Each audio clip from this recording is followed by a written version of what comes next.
नमस्कार साथियों, SK competition classes में आपका स्वागत है। आज की वीडियो में हम 31 जनवरी के एसएससी जीडी के सारे क्वेश्चन पेपर्स का एनालिसिस देखेंगे। इसमें जीएस के आपको सारे 80 क्वेश्चंस बताए जाएंगे और ये भी बताया जाएगा आगे कौन कौन से क्वेश्चंस आ सकते हैं आगे की शिफ्ट में। तो आप इसको ध्यान से देखिए बिना स्किप किए हुए। अच्छा, इससे पहले चैनल पर नए हैं तो चैनल को सब्सक्राइब करके बेल आइकन जरूर दबा लीजिए ताकि आगे की नोटिफिकेशन आपको टाइमली मिलती रहे। तो चलिए देखते हैं। पहला क्वेश्चन पूछा गया था आज की शिफ्ट में, स्वराज्य पार्टी की स्थापना किसने की थी। अब पहले देख लेते हैं स्वराज्य पार्टी की स्थापना कब हुई थी। 1 जनवरी 1923 को। किसने की थी? देशबंधु चित्तरंजन दास और मोतीलाल नेहरू, दो लोगों ने मिलकर की थी। इनको हम CR दास भी कहते हैं, CR दास। इनका उपनाम है देशबंधु। ये भी पूछा जाता है देशबंधु किसका उपनाम है, तो चित्तरंजन दास का। ठीक है। 2011 की जनगणना के अनुसार सर्वाधिक लिंगानुपात किस राज्य का है। जनगणना से एक क्वेश्चन जरूर आता है हर शिफ्ट में, आप इसको ठीक से देख लीजिए। सबसे ज़्यादा लिंगानुपात केरल का है और सबसे कम लिंगानुपात हरियाणा का था। 2011 की जनगणना में कितना था हरियाणा का? 877, बहुत कम था, सबसे कम था। स्वच्छ भारत मिशन कब शुरू किया गया था? ये 2 अक्टूबर 2014 को गांधी जयंती वाले दिन शुरू किया गया था। कहाँ से शुरू किया गया था? दिल्ली के राजघाट से। राजघाट में पता ही है आपको गांधी जी की समाधि स्थल है राजघाट में। और इसका लक्ष्य था 2019 तक। 2019 मतलब शुरू होने के 5 साल के अंदर संपूर्ण भारत को स्वच्छ बनाना इसका लक्ष्य था। किस नदी का उल्लेख ऋग्वेद में एक बार हुआ है? देखो, गंगा नदी का एक बार उल्लेख हुआ है ऋग्वेद में। सबसे अधिक बार उल्लेख हुआ है सिंधु नदी का, सबसे ज़्यादा बार। और सबसे पवित्र नदी किसको कहा गया है? सरस्वती को कहा गया है। ये 2-3 बातें आप याद रखना। सबसे ज़्यादा बार उल्लेख हुआ है सिंधु नदी का, सबसे पवित्र नदी सरस्वती को माना गया है, और गंगा का एक बार उल्लेख हुआ है। आगे चलते हैं। अगला सवाल पूछा गया था, दूध और फेस क्रीम किस प्रकार के उदाहरण है? ये इमल्सन के उदाहरण है। इमल्सन कह लो या पायसन कह लो। कुछ सवाल ऐसे होते हैं जो डायरेक्टली आते हैं, रिपीट होते हैं डायरेक्ट, तो आपको सारे सवाल याद भी रखने हैं। जैसे ये क्वेश्चन है, ये सीधे भी आ सकता है, तो इसको आपको याद रखना है। द्वितीय गोलमेज सम्मेलन कब आयोजित हुआ था? द्वितीय गोलमेज सम्मेलन 1931 में हुआ था।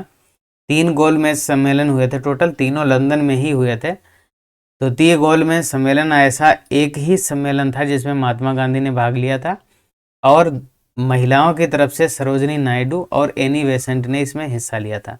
पहला गोलमेज सम्मेलन 1930 से नवंबर 1930 से जनवरी 1931 तक चला था, और तीसरा गोलमेज सम्मेलन 1932 में हुआ था। ये तीनों बातें आप याद रखना। पहला 1930, दूसरा 1931, तीसरा 1932। अब केवल दूसरे गोलमेज सम्मेलन ने महात्मा गांधी जी ने भाग लिया था। ठीक है। पृथ्वी की सबसे ऊपरी परत को क्या कहते हैं? कल क्वेश्चन आया था कि भूकंप किस परत में आते हैं, तो उसका आंसर भी था भूपर्टी में, या इसको क्रस्ट भी कहते हैं, CRUST। क्रस्ट सबसे ऊपरी परत को कहते हैं। और आज फिर से आ गया है क्वेश्चन, भारतीय खेल प्राधिकरण की स्थापना कब की गई थी? 1984 में इसकी स्थापना की गई थी। इसका मुख्यालय है जवाहरलाल नेहरू स्टेडियम, नई दिल्ली में। छठ पूजा में किस देवता की स्तुति की जाती है? स्तुति का मतलब पूजा। छठ पूजा में सूर्य देवता और उनकी पत्नी उषा, इन दोनों लोगों की पूजा की जाती है, और उनकी पत्नी उषा को छठी मैया कहा जाता है। ठीक है। यह त्यौहार कहाँ मनाया जाता है? बिहार में, आपको पता ही होगा। झारखंड में भी और पूर्वी उत्तर प्रदेश में भी इसको मनाया जाता है। पंजाब के लोक नृत्य कौन से हैं? क्वेश्चन पूछा गया था, इनमें से कौन सा लोक नृत्य पंजाब से संबंधित नहीं है? तो पंजाब के लोक नृत्य आप देख लीजिए। भांगड़ा पता ही होगा आपका, गिद्धा भी पता होगा, झूमर, जूली, धमाली, जागो, ये सारे पंजाब के लोक नृत्य हैं। इलाहाबाद के स्तंभ शिलालेख का किस राजा का विवरण देता है? इलाहाबाद का जो स्तंभ शिलालेख है वो किसके बारे में बात करता है? समुद्रगुप्त के बारे में। समुद्रगुप्त की प्रशस्ति के बारे में बात करता है। इसमें समुद्रगुप्त की विजय का वर्णन है, और गुप्त साम्राज्य की सीमाओं का भी इसमें उल्लेख है। अनुसूचित जाति और अनुसूचित जनजातियों के लिए 10% आरक्षण किस संविधान संशोधन द्वारा बढ़ाया गया है? ठीक है। ये 10% नहीं होगा, 10 वर्ष के लिए होगा, 10 वर्ष के लिए। जब से आरक्षण व्यवस्था शुरू हुई, हर बार आरक्षण केवल 10-10 वर्षों के लिए बढ़ाया जाता है। इस बार भी 10 वर्षों के लिए बढ़ाया गया है 104वें संविधान संशोधन द्वारा। 104वें संविधान संशोधन 2020 द्वारा बढ़ाया गया 10 सालों के लिए। ठीक है, हर बार 10%। इसके 104वें संविधान संशोधन द्वारा एक चीज़ और की गई, जो एंग्लो इंडियन कम्युनिटी के लोग होते थे जिनको लोकसभा में 2 लोगों को राष्ट्रपति मनोनीत करता था, वो प्रावधान खत्म कर दिया गया, उसको समाप्त कर दिया गया। अब कोई भी एंग्लो इंडियन कम्युनिटी से लोकसभा में कोई भी सदस्य नियुक्त नहीं होता। जम्मू कश्मीर के दूसरे उपराज्यपाल कौन हैं? दूसरे हैं मनोज सिन्हा, और पहले उपराज्यपाल थे गिरीश चंद्र मुर्मू। ठीक है, अंडमान निकोबार के उपराज्यपाल एडमिरल DK जोशी हैं। देखो, राज्यपाल राज्यों के मुख्यमंत्री जरूर पूछे जाते हैं, आप इनको देख के जाना अगले एग्जाम्स में। ठीक है, हर शिफ्ट में क्वेश्चन एक न एक आता है। चंडीगढ़ के उपराज्यपाल बनवारी लाल पुरोहित हैं, और लक्षद्वीप के उपराज्यपाल कौन है? प्रफुल्ल पटेल। नागालैंड की पहली महिला राज्यसभा सांसद कौन बनी है? सांगनॉन कोनियाक। ये नागालैंड की पहली महिला राज्यसभा सांसद बनी है अप्रैल 2022 में। हरित क्रांति किस दशक में प्रारंभ हुई? ये 1960 के दशक में प्रारंभ हुई थी, और साल था 1967-68 का। और दुनिया में हरित क्रांति का जनक किसे कहा जाता है? नॉर्मन बोरलॉग को, दुनिया में विश्व स्तर पर। ठीक है, ये मैक्सिको से थे, और इनको 1970 में इसी काम के लिए नोबेल का शांति पुरस्कार दिया गया। ठीक है, नोबेल का शांति पुरस्कार। अगर पूछा जाए कि भारत में हरित क्रांति के जनक कौन है, तो MS स्वामीनाथन, इनको माना जाता है भारत में हरित क्रांति के जनक। राज्यपाल की योग्यता किस अनुच्छेद में है? ये है अनुच्छेद 157। अनुच्छेद 155 कहता है भारत का हर राज्य का एक राज्यपाल होगा, हर राज्य का एक राज्यपाल होगा, ये अनुच्छेद 155 कहता है। फीफा के अनुसार फुटबॉल का व्यास कितना होता है? देखो, फुटबॉल का व्यास होता है 22 सेंटीमीटर।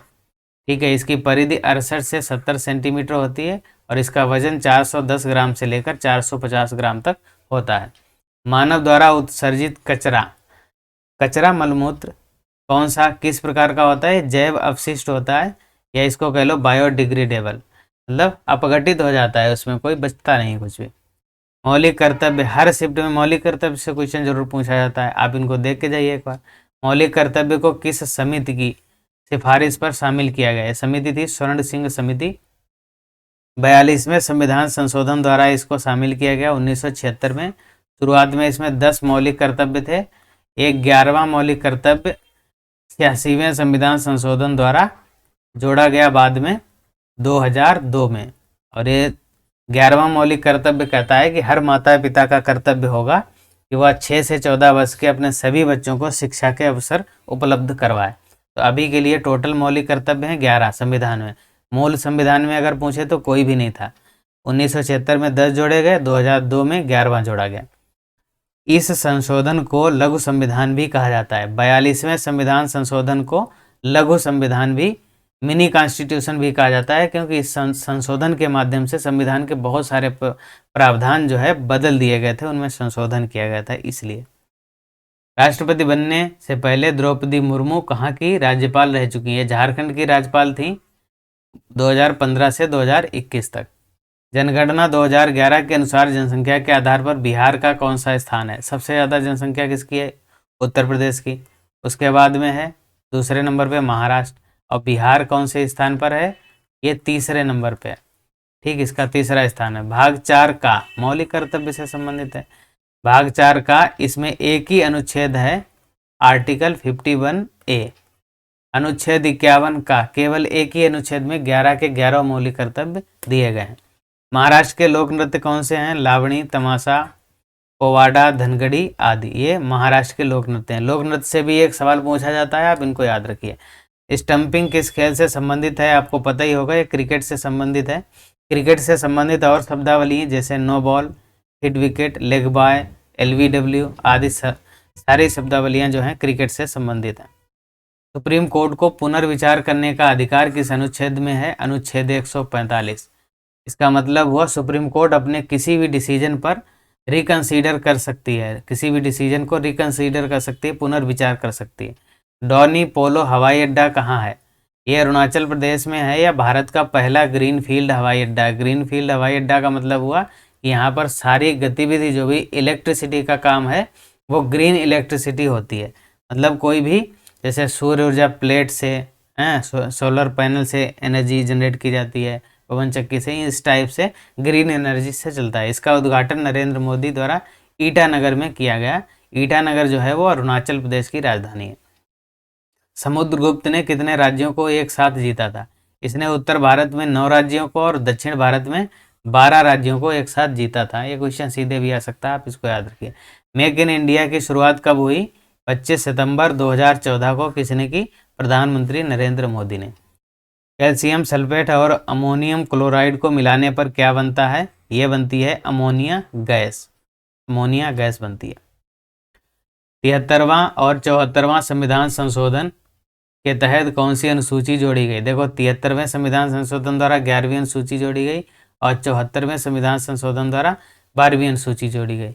ये जो 12वीं अनुसूची है ये नगर पालिकाओं से संबंधित है, नगर पालिकाओं से संबंधित है, और 11वीं अनुसूची है ये पंचायतों से संबंधित है, पंचायतों से, पंचायतों को संवैधानिक दर्जा देने से, और 12वीं अनुसूची नगर पालिकाओं को संवैधानिक दर्जा देने से संबंधित है।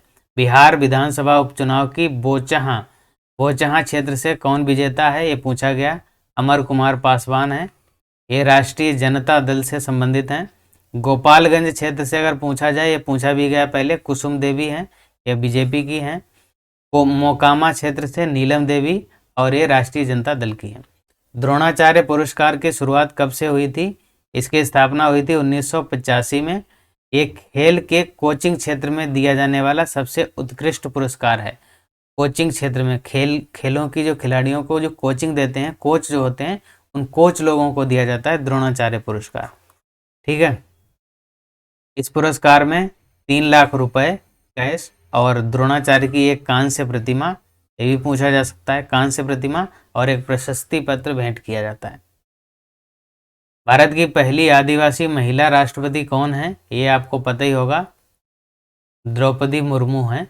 द्रौपदी मुर्मू जो कि वर्तमान राष्ट्रपति हैं। भारत की 15वीं प्रेसिडेंट हैं, 15वें नंबर की राष्ट्रपति हैं। पंचवर्षीय योजना सबसे पहले किस देश में शुरू हुई थी? पंचवर्षीय योजना से भी क्वेश्चन एक जरूर आता है।